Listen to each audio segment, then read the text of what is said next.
Hi, this is Beezy, and I'm joined by Holly, Tucker, and James McManis today, and we're having another raw roundtable conversation, and we'll see where it goes. Hi, Holly. Hi, James. Good morning. Hello.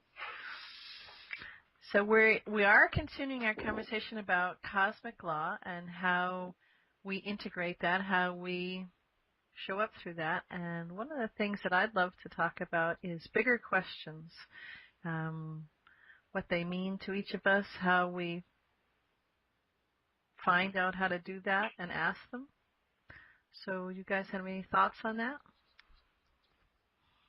My first thought is to ask you, because what I know is each one of us has her and his own language system. So I'm wanting to right away to ask what you mean by asking bigger questions. That will help me. Well, when I come from the perspective of asking a bigger question, it's not only the question itself. It's not, oftentimes to me, a why question is a limiting question right out of the box before you even put why something after it. So in my mind, it's asking a question that is more expansive. It's asking, tuning into yourself, into oneself to find a question that resonates and that would give you a bigger, more expanded perspective on whatever it is that you're seeking the answer to. And wrapped up in all of that, to me, it's asking bigger questions is, I would describe it as a way of being, in addition to actually voicing a question. So I like the last thing you said a lot. I'm not yet completely understanding, but I really appreciate that you see it as a way of being. So that's very helpful. Well, an analogy I would just use, when I used to do organic gardening, people used to say, well, organic gardening is all the new rage, and this was, 20 some odd or more years ago. And I'd always had kind of scratch my head and had the thought, well, organic to me is a way of being. It isn't just growing to follow the rules or to get approved in a certain way, to get the organic sticker on something. So to me, asking bigger questions is the same kind of thing. It's before I even enter. I ask. The whole idea too is asking bigger questions of myself. Right. And I would add to that, James, expanded awareness, meaning that the question involves all of humanity. At least that's how I perceive a bigger question. In addition to what BZ said, I see it as involving or impacting all of humanity. So it's the old acting locally, thinking globally. Is that what you're saying? Absolutely. If this is about taking the whole into consideration. Yes. Okay. Perfect. Yeah, and that's to me, that's a way of being. I am myself most days, and connecting with the all. And so you're absolutely right, Holly. And that kind of changes your question, doesn't it? If you're asking bigger questions and you're coming from, you resonate somehow with what I'm saying as a definition or descriptor of that, and then also what Holly's saying, which is just an expansion of that, then it frames your question, not only the words, but how you see it, why you're even asking it, what you want it to do for you, how you're connecting with the beings or entities or whatever it is that you're asking the question of. It changes everything, and in a very simple yet profound way. Now I have some sense of what both of you are talking about, and I'm certainly aligned with that. So it's being, in my studies, it's actually essentially being a light worker, knowing that whatever it is that I am and think and do affects the whole. So it's actually moving on the path of expanded awareness, of return to full consciousness, realizing that whatever I do makes a contribution one way or the other. Yes. Perfect. So one might ask, why even think about bigger questions? Well, these are the times now when we are all asking bigger questions, or certainly want big answers, so it would be helpful if we had big questions to start with. And to me also, it's a sorting process. So many times I've sat down because I was just about to have a conversation with somebody or an interview with somebody or whatever it is, and thought, okay, well, what questions do I want to ask? And followed closely behind that is, what questions do I want the answers to? For me, it's a tuning in process. I can quickly sort through when I am tuned in to that I am part of me, that higher completeness of me. I can quickly discard questions that either get answered in the moment that I ask them, in that own process for myself, or that just really are irrelevant because I can step beyond that, I can play bigger. And so these are the times when we're wanting big answers, and it behooves us to tune into ourselves and start with bigger questions. In what you just said, then I hear that anything less than a big question is irrelevant.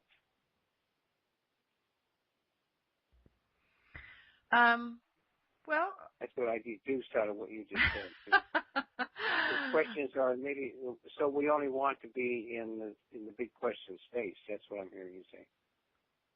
I think if we're in the big question space, it moves us forward. And when you ask that, one thing that comes to mind is if we're in a big question space, it's in a space of love, because when we're in a big question space, we can't be in a doubt and worry space from the way that it's feeling to me right this moment as I'm thinking about it and feeling it and discussing it right now. So it's, kind of like the old adage, you can't love someone and worry about them at the same time. They're incongruent energy spaces. So I would say yes. So now we have a sense, among the three of us, of what the big questions, what we're talking about. So we're all on the same page in terms of what we're talking about. So we can frame our conversation then in terms of we are up to or committed to asking bigger questions or big questions. Mm-hmm. And so now I'm wondering if I want to proceed into naming some of the big questions. Is that a logical place to go or not? I don't know. Yes, I'm just trying to think of which one. Well, I have one. I was in a conversation, BC, yesterday with you, and I'll repeat what I've heard you say. I've heard you say in my presence in conversations with you a couple different times, then I've heard you in a group, and then I heard you at the Solstice Circle the other night talk about something that I am also familiar with. So I'm not just saying it's only about you now. It's all a conversation that I've read and studied and thought about it, that we are eternal essence that manifests for ourselves a physical vehicle, a so-called physical vehicle to be in this earth experience. So we are eternal essence having an earth experience, and the way that takes place is through the means of having a physicality, a body. And I've heard you say, like probably 4 times now, that the body is a much more sophisticated biocomputer than any of the electronic wizardry and gadgetry that we have now, that they're all simulations of or efforts to replicate this human vehicle, the intelligence of it, let us say, just to start, as a place to start, or the higher intelligence of it, the capacity of it, the consciousness of it. So, are you tracking me, BZ? Absolutely. Okay. How about you, Holly? Yes, I'm following.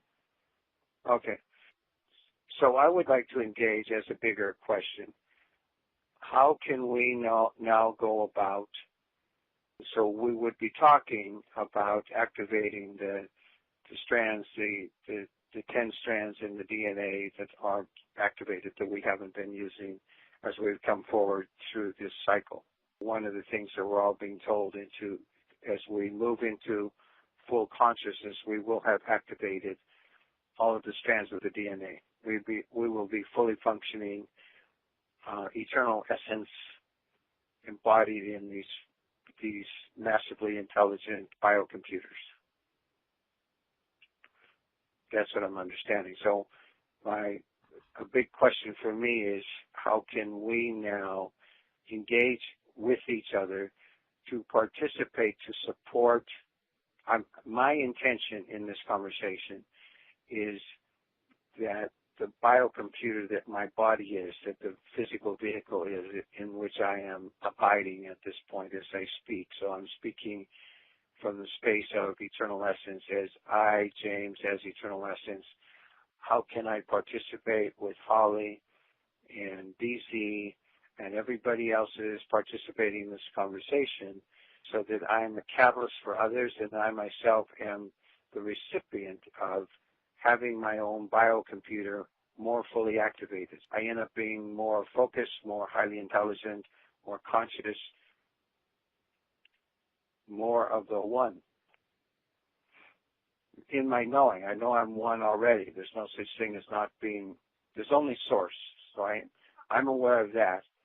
But how can I help facilitate our full awakening into that reality? What could happen? I know part of it would be a conversation about telepathic communication, for example. What can we do to be telepathic? Because I was part with BZ and my wife and partner Maureen and other people the other night in a solstice circle here in Bellevue, Washington, a part of Seattle, and I noticed that there were two people, one of whom is BC herself, and then another young woman who drove up from Olympia to be part of the circle, who were in full telepathic communication in that circle. And I know that when I was younger, I used to do what is called reading thought forms. So I would read all these thought forms, and that was creating havoc in my family because I would just speak this stuff out loud. And sometimes it involved knowing when people were going to die and so on. So there was a strong effort to stifle that in me. So I got real confused about it myself. But I know myself to be telepathic, and what we have to grant up front is that all of us are telepathic. So this is not a conversation about some of us have a gift and others don't. Everybody who is participating in the conversation right now, all three of us, and everybody that will listen to it, and all of the people that they know who won't be listening to it and so on, every one of us is telepathic. Mm-hmm. So the question becomes, how do we support activating that? And I want to say why that's important. I'm focusing on something that I'm calling telepathic, which means that there's an open space. There's nothing that is hidden in terms of what people are thinking or feeling. So I'm present to, let us say, to BZ and Holly in this conversation, and all three of us know everything that is in the conversation flow, that nothing is hidden from us. What that gives us, for one thing, is a much more powerful sense of the oneness, of the one field, the one energetic that we all are simply focal points for. What it allows is the diminution, the weakening of the hold of what we have called ego on ourselves and then on our way of being with each other. That's another thing that does, because there isn't any place for ego in that. There isn't any place for any kind of separation in that. The third and most important thing, so right now as we are speaking, this young man named Edward Snowden has gone from Hong Kong to Moscow, and apparently now is in a plane headed left Moscow and going to Ecuador, to Quito.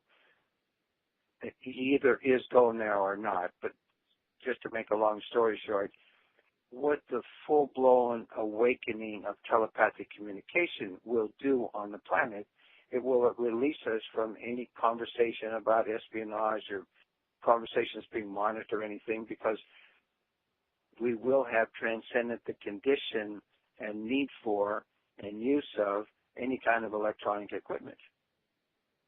Mm-hmm. What I know in telepathic communication, and I've known this for years, when I have friends or loved ones, and every one of us has had these experiences now, so this is not unique to me at all, but I pick up the phone and know who it is that has just called, even before cell phones when you can read who's called.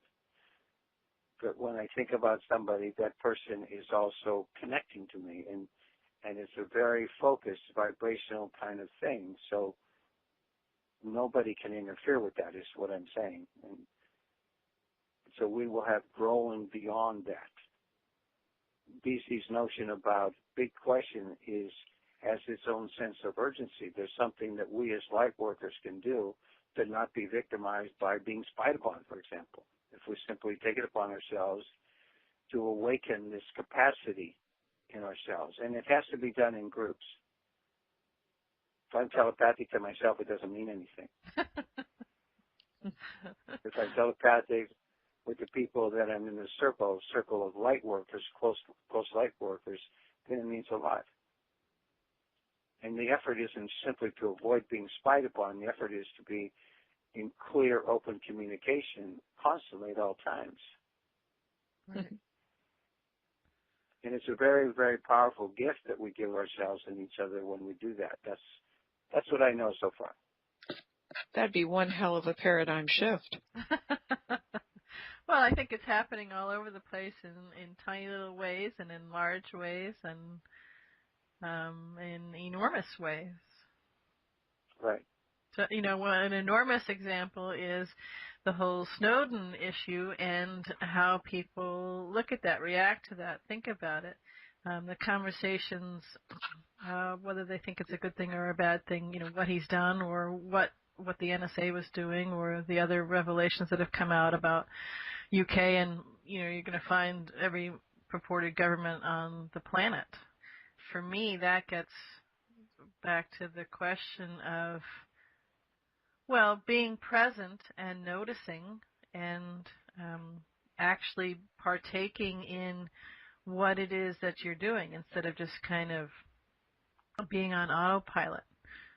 When you're present, when you're not harried, Holly and I were on a radio show the other day, and Rennie was talking about, the passwords for Project 13, and, people live a chaotic life, and so they get busy and they forget where they put their password. So, again, those are kind of systemic excuses for how life has been lived prior to, the most recent now moments, and that no longer is useful to any of us, and it no longer is something that we can hide behind, because the time is now to be in transparency and responsibility. And that's not all heavy stuff. That's not all, oh gosh, I gotta watch what I say or think or anything. It's actually light, fun stuff, because all of those facades, all of those masks and faces can drop away, and we can be us, and people will love us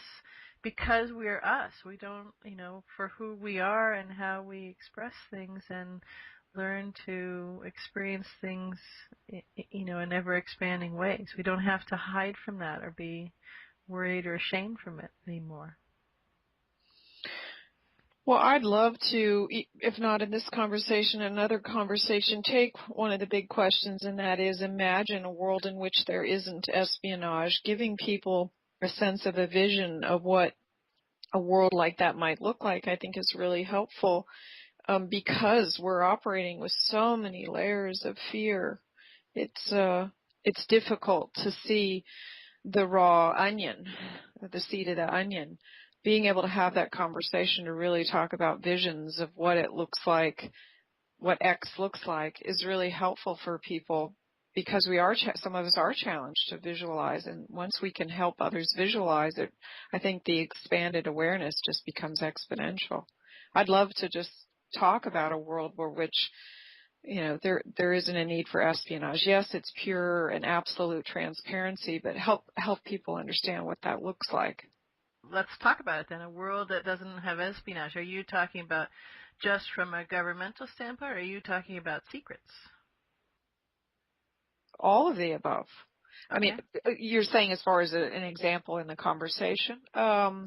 Well, I mean, let's play with this world. Well, Here, if you wanted to just focus on government, I suppose that's so ubiquitous. I suppose that would engage a lot of people. I think what's interesting is that there are people that considered themselves to support ideas of freedom and sovereignty that are asking themselves, because of Ed Snowden, asking themselves, well, how much, they're asking themselves, how much do I believe in freedom? Am I willing to let the terrorists, carry on their secrecy? Well, would there be terrorists with no espionage? It's just layers and layers that people can't visualize because it's just so thick. Yeah, and I think that's what I was. It? Go ahead. What is it? Yeah, you said it is so sick. What is it? It being our present reality. Well, it's the present unreality, right? Is it? You're saying the present our present reality is unreality? It's unreality. Mm-hmm, mm-hmm. There's only love. There's only one. Mm-hmm. There's only source. The rest is an illusion. Mm-hmm. There's only one whole, and it's love itself. And there isn't anything or any aspect or any part of it that we can discuss very deeply into a conversation that isn't source and love itself. So it's simply the process of removing the masks. Right, and we're doing that right now.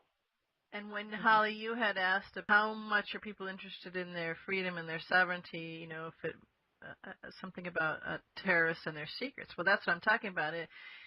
We're all one. So if we let go of the idea of secrets, needing to keep secrets, and are more intentional about how we all show up in our existence and our beingness, then that changes everything, doesn't it? So what I want to say before we get too far down the road, I want to really commend you once again, Holly, for holding the space for all of the people that are, let us call it, in quotations, lost and confused. I don't know how to proceed. I don't know what sense to make out of any of this. So I really commend and honor and respect you for being a stand for all of those people, because I can hear that very clearly. And how I hear it is as compassion for the whole, or for any one of the whole that will step up and say, I'm terrified. And I really admire you for being that stand. It's very helpful in these conversations. Mm-hmm. Because they're the ones that we want to be talking to and talking for, talking on behalf of. See, what I'm saying about being telepathic, as I know it, not as anybody else knows it, as I know it, what it does is cut through in a healing way right down into love itself, because the telepathic ability and capacity in its full enactment is an expression of the I am. It's an expression of the God self, the higher self, and so on. And when we have all been able to, in the last conversation, I think maybe, or a conversation we've had privately or whatever, I was talking about adoration and obedience. Well, the adoration and obedience is internal. It's to the love that I am. The created aspect of me is required by cosmic law to love the I am. Now, that sounds like a burden. It's a confrontation when people first hear that. I am nothing but adoration itself. I am nothing but obedience itself in the created aspect of myself. And adoration to what? Obedience to what? Obedience to the creator aspect of myself. Aspect of myself. Mm-hmm. Not aspect of something else outside of me. It's of myself. So when I am engaged in these authentic practices of being in alignment with the creator aspect of myself, I am in full telepathic communication with everything and anything in the whole. I am one with the whole. And the unreality is lifted. The veils of illusion are all lifted from that because everybody else is one with the whole too. So there isn't anything to hide. There's no interest in me in hiding anything. Because I agree with what BZ was proposing, that it's not only about state surveillance and state secrecy, it's about the way the lies that the things that I even hide from myself. It's the things that I hide from my partners, the things that I hide from my friends. It's anything. Any right. intention that I have. You can't be partially transparent. Wonderful, wonderful. So that's all work. Any one of us who even is very frightened, that's work that we can do on ourselves. We can all take looks and see, what am I hiding from myself? Now, some people are going to say, well, how am I supposed to know that? How can I know that? Well, you can know by paying attention to how you feel. If you feel really joyful and exuberant, just simply mellow or contented or peaceful or happy, then you're not hiding anything right then. If you're upset or hurt or sad or depressed, or it's basically something's being hidden. That's all. And one of the realizations that follows into what you're both saying is that when there are no secrets, there are also the kind of the other factors on that, I'll just say that side of the coin. Mm-hmm. There is no judgment of oneself or someone else. There is no shame or guilt or worry or doubt, or, you can come up with, in English language anyways, we have a whole boatload of words that we can come up with. So if someone's listening, may think, well, wait a minute, if everybody knows what I'm thinking, and, does worry come up in somebody, or doubt, or that I'm not good enough, or that, that person's a jerk, or, whatever those kinds of things are, it's a whole new, I'm going to rephrase it. I was going to say it's a whole new way of being. It's actually just a remembering the truth of who we are, and it's something that we naturally do and naturally come by. And the programming of all sorts has foisted that upon us. Oh, and the idea of being authentic to oneself is difficult for a lot of people. I mean, they're worried about being authentic to others, and therefore little time to be authentic to self. But you can't. You can't be authentic to somebody else if you're not authentic to yourself. Right? It just. So they might be worried about getting by with others, but I don't know. I can't see how they're worried about being authentic with others and having that block the desire to be authentic with oneself, because the awakening that we're talking about is to start to recognize what I am in my eternal essence. It all goes back to that. We have to find a starting place. The work is with the self. If we want to find a starting place in this conversation about being telepathic or being authentic or being transparent or anything, any way we want to frame it, the work starts with the self. Can't be working on other people. It's none of my business to work on BZ or Holly or any of the listeners or anything like that. It's every bit my business to show up as authentic as I can show up in this conversation and the being that I bring to even have the conversation. So it comes from a lot of lifelong practices and all of that I can participate with the intention and purpose and clarity of being a transparent person. But the work's on the self. And if we simply focus on that, the work is the relationship between the created aspect of myself and the creator aspect of myself, between the lower self, and I'm saying it again in a different way, different language, the lower self and the God self, or the lower self and the I am presence. Those are different ways of talking about the same phenomenon. But when we get into judgment and all that, it's a split in consciousness. The lower self divorced itself from the I am presence, or tried to, and lapsed into what is called separation, or what is called the illusion, or Maya, or whatever we want to call it. So there's a way to focus about what will happen if we heal that wound in us of the separation of the lower self from the I am. We can begin to, I would say, imagine. We don't just have to imagine. We can have the experiences. That's how we get into contentment and peace. Right, being authentic to oneself. It's not like there's a whole bunch of different themes or styles or categories of authenticity. We are pure unadulterated love. So, I mean, as you've said before, James, it's incredibly simple. And excruciatingly difficult sometimes. Well, I say the challenges are in the arena of engaging in practices. So we're talking about practices, which another name for the practices are disciplines.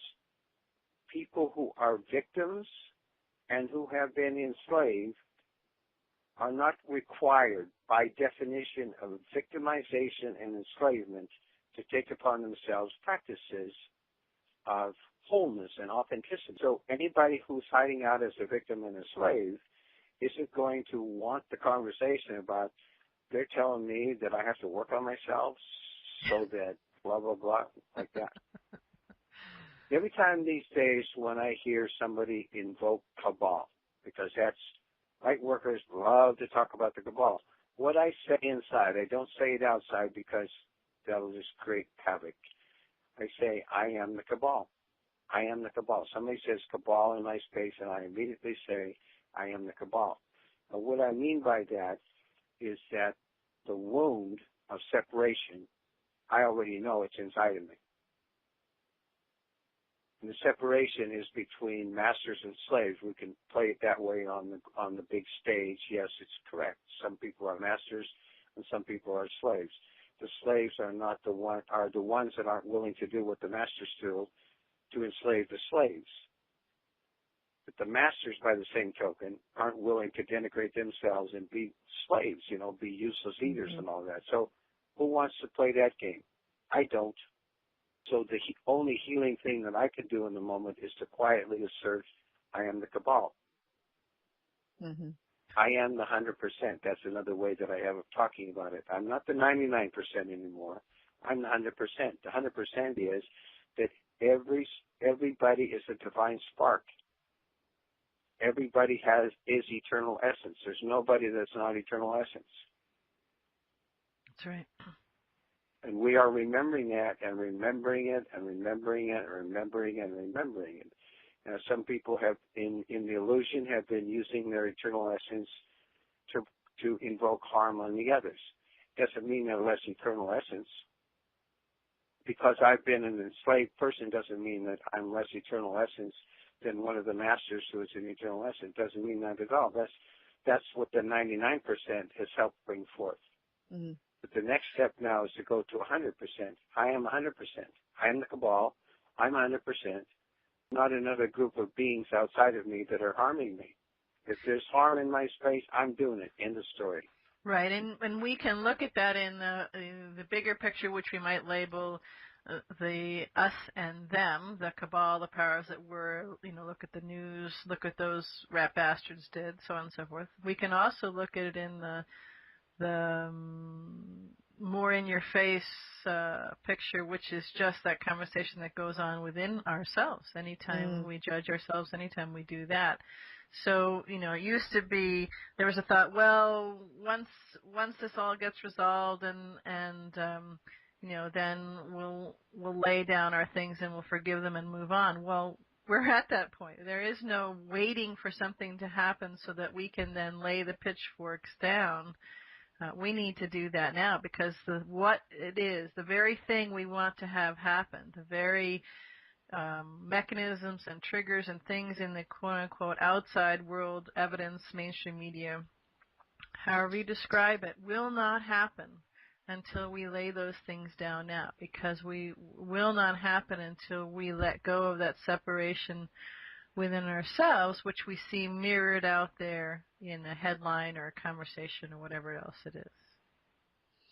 I'm very aligned with that, and my question immediately is, we laid it down, now what do we pick up? So the question that I'm raising is about engaging this, a next step in the fuller activation of the biocomputer that I am, in my lower self. Right. Which will have the effect of bringing the I am presence more fully into my physical vehicle, because on the spiritual path, that's the task anyway. It's to awaken the heart center, which is, there's a flame in the heart center that is connected. It's a little replica in seed form of the I am presence, which stays completely out of this illusion. It doesn't go into anything, and it doesn't go into illusion at all. It's pure consciousness, and it could not, would not, will not, should not, none of that will ever happen. So we are an aspect of that, as in this, what I'm calling created part, the physical vehicle. Right. And simply, go ahead. Well, I was just going to say, what I love about that is that, many people say, well, that spiritual stuff is not practical. I can't love myself into groceries. And, yes, that's absolutely true. In the illusion, that's absolutely true. But this is the time of integration, of weaving and completing ourselves, making ourselves whole again. So if we keep looking at them as two separate things, then we'll keep being two separate things and keep bumping up against that idea or the reality, that slams itself in our face as two separate things. So here you have a very tangible, physical, with specificity and particularity, as Heather says, your body, the tech that you are, that is actually back engineered and replicated in really not very good ways, but when we look at it in a device in our hand that's called a smartphone or something, we say, hey, cool tool, and and what we don't realize is that we are the cool tool. Yeah, that's a conversation that I love right there. These vehicles, the teaching, from all the teachings, so I've had nothing to do with my life except explore all these different teachings. And in every major religion, there's a teaching about that the physical vehicle is a temple. And I can report to the two of you that I know my own physical vehicle is a temple. I haven't always known that. But the better I know it, the more respectful I am of my physical vehicle. The more respectful I am of my physical vehicle, the better choices I make about what I put in my mouth.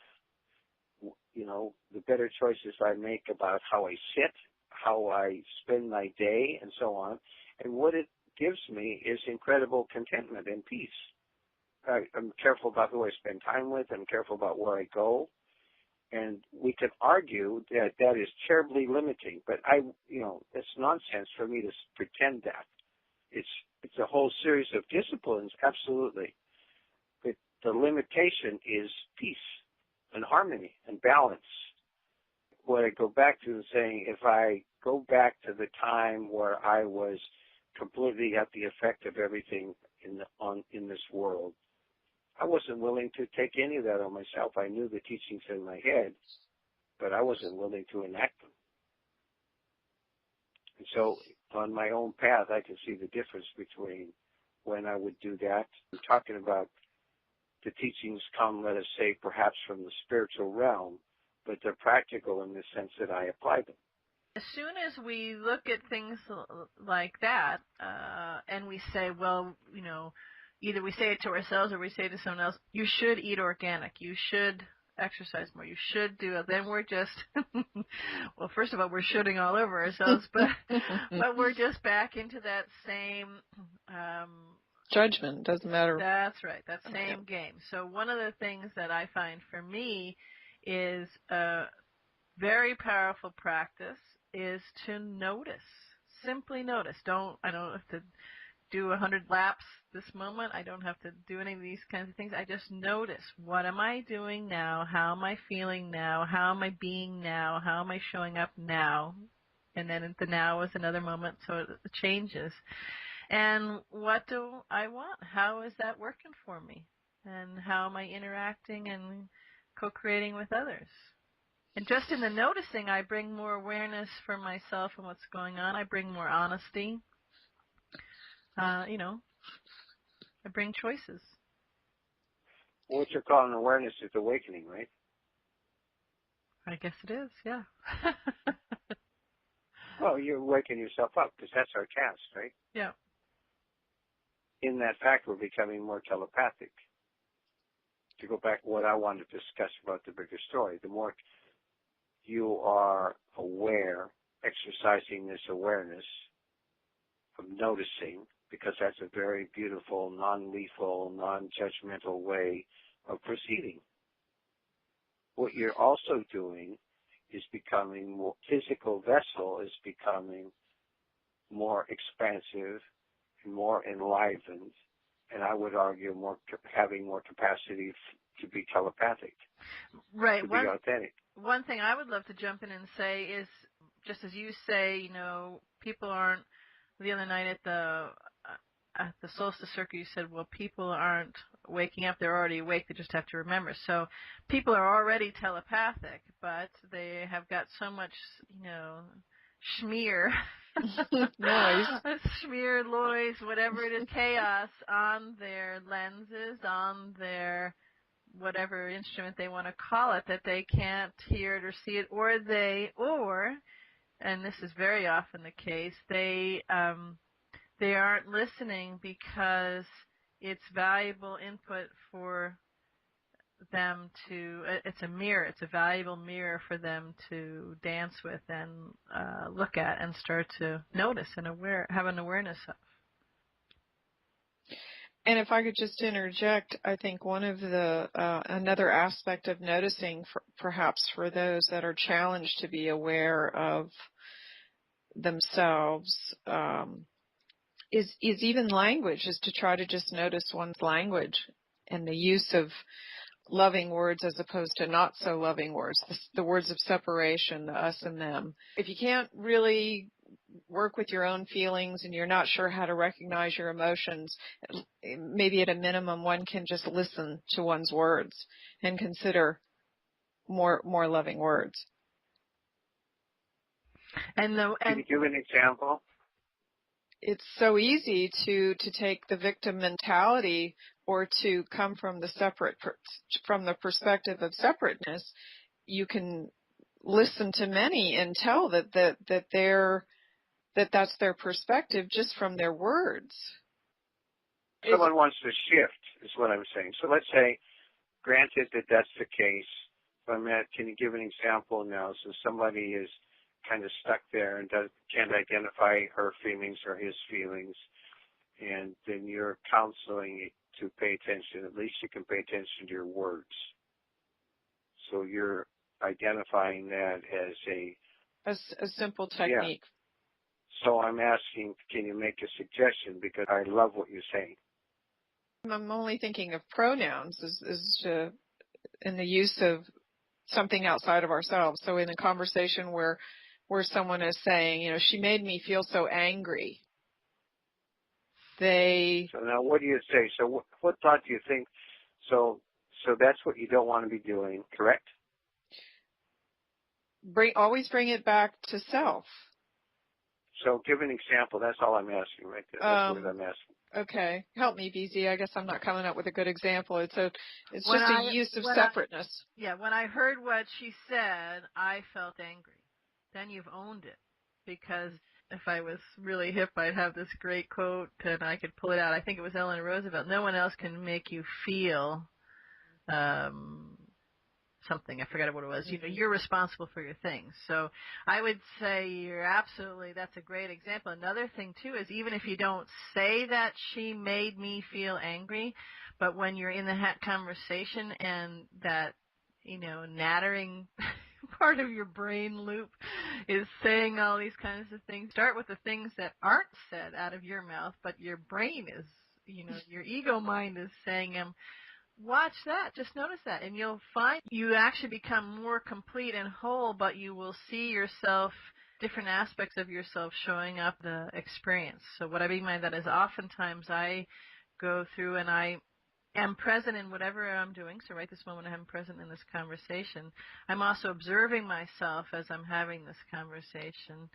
And then I have the totality of me watching all of that. So there's always three of me in different things. And when I feel that, when I know that, actually I'm much more complete and much more in a space of love than the other times when I'm not.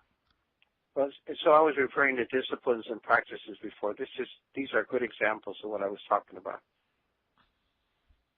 For the listener that didn't know what I was talking about when I was saying that, these are good examples. Yeah, it's not. I'm the one that's making myself angry because I've come from the place in my life where pretty much anything that anybody said made me angry. I was just so upset and so much at the effect of the world and the effect of my being here, to a place now where I notice that if I'm angry, I'm making myself angry. Or if I'm joyful, I'm making myself joyful. Or if I'm contented, I'm the one that's producing the contentment. Right. Do you only feel beautiful if someone says that you're beautiful? It's the same. Don't just look at the angry things. When someone says, "Oh, I love your shoes," Mm-hmm. or "I hate your shoes," well, they're your shoes. And that may be a simple example, but we really are good at when someone says something that's quote unquote makes us angry or mean or something like that. We can look at it, but we seem to not take any responsibility when someone says something that could be labeled as, positive or nice or that kind of thing. It's the same thing. We are reacting because we are reacting. It has nothing to do with anybody else. We have that dance. They mirror to us, but it's us. Good point. One of the things I did want to mention, I think this is a good place as we're starting to wrap up this conversation, is that we would love to invite people to ask questions. First, in their own selves, play with the idea of bigger questions, and to come forward with questions. We'll put a form underneath this recording. You'll see it down there on the page. And then also just another place for people to come forward and ask questions around cosmic law, with some kind of focus of what this particular series of raw roundtable discussions has been around. And we would love to have you come forward and have some other people join us on these roundtables. So make the table, add a few more chairs. For the physical seats, there's also a huge amount of chairs always for the etheric people that are here, beings that are here. But we would love to do that and widen the circle and dance and play in these conversations. Thank you for announcing that, BC. So I've enjoyed the conversation. I think this is really helpful. Well, we've touched on so many aspects that could be delved into just in and of themselves. I thank you for bringing up so much, James, in the realm of very, very deep subject matter. So I love it that we all get to wake up together. That's wonderful. It's way more fun than just waking up by oneself. Well, James, we're not waking up. We're remembering. We're clearing off the windshield there and looking out. So we're owning it, right? There we go. We're owning it. I love it that we're owning our own greatness, our own capacity for big questions. We're better off asking the big questions ourselves than having that done for us, right?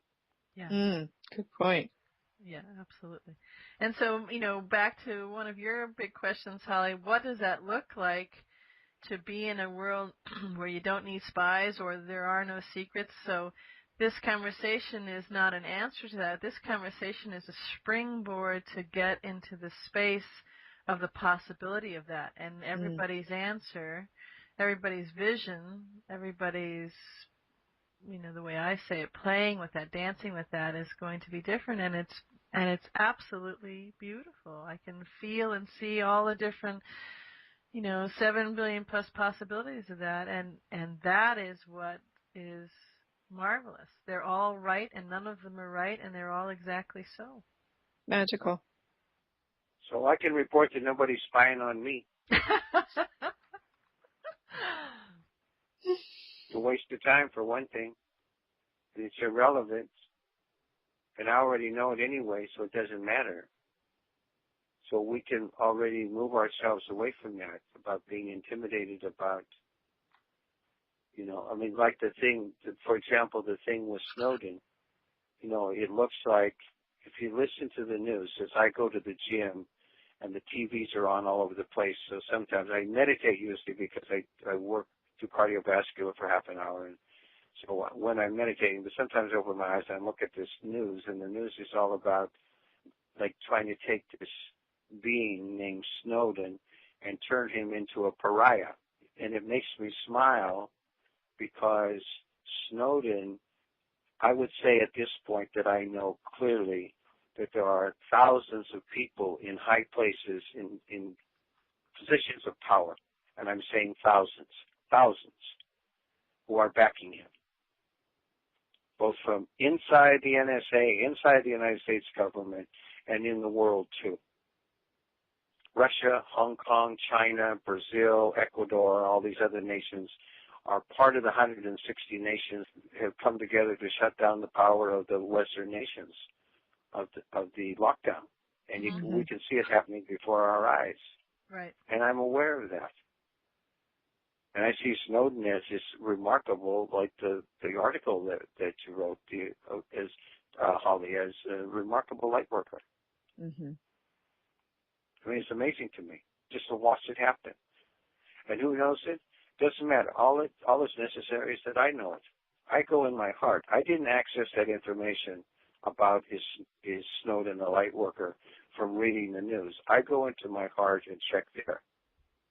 Can somebody be doing this? I mean, if he weren't a light worker, or if he weren't being protected, and I'm talking about the kind of protection that the Archangel Michael offers, that the off-planet beings, the space beings offer, and all of that, he'd be long gone.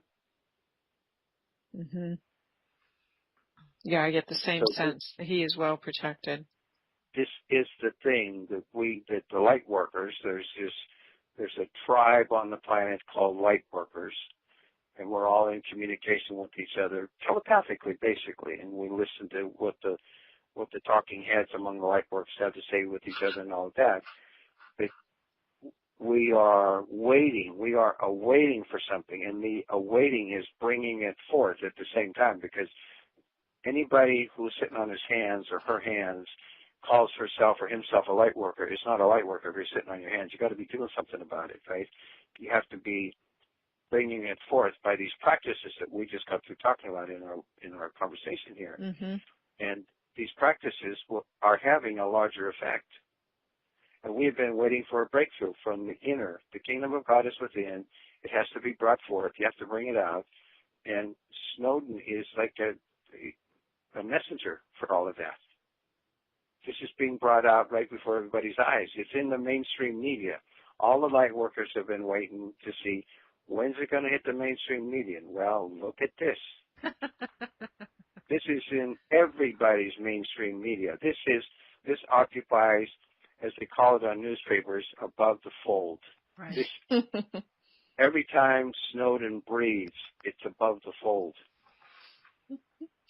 And that's so we have that condition, huh? And that's the doing for light workers when this conversation that we're putting forth here, that's the doing. So when you read an article like that, or when you join in conversation with other people about that, pay attention, do those practices around your thoughts and your communications around those articles, and then that's how you can spread your light. It doesn't you don't have to be giving a sermon or pontificating or data dumping to people, but be intentional. Notice how you're feeling and thinking, and the other person or people in the conversations, and move forward from there. Dance forward from there. That is the work. And Yeah. don't think that it's just a little conversation at the barber shop or wherever it is. It's huge, and it has ramifications in all of Source's universe. So I want to say for the record that sermons and preaching are so yesterday. I mean, so yesterday. And gurus. Yeah. Yeah. Yeah. Any preaching by gurus or sermonizing by gurus is so yesterday. Well, on that note, everybody have a wonderful day, and I sure hope people I know people that are listening to this will join us in the conversation, either in submitted questions or in the roundtable, and it'll be a more glorious roundtable because of it. Thank you. So, thank you both. I really enjoyed doing this with the both of you. And you. Thanks, BC.